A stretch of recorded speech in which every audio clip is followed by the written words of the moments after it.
Is your MG ZS alarm constantly triggering when parked? The most common culprit is an overly sensitive tilt sensor. Designed to detect vehicle movement like jacking up the car, it can be set off by wind, uneven surfaces, or even someone leaning on the car. Another issue is a weak 12-volt auxiliary battery. A failing 12-volt battery can cause voltage drops that mimic intrusion signals, triggering the alarm. Finally, incorrect sensitivity settings can cause problems. If sensitivity settings are too high, the alarm can trigger at the slightest movement.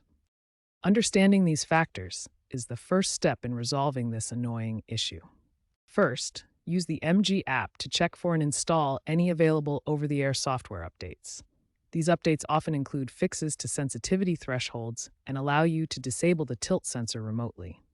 Next, consider replacing your 12 volts battery, especially if your car is an older model from before 2023, as these are known to have battery drain issues. Lower the alarm sensitivity via the vehicle's infotainment system.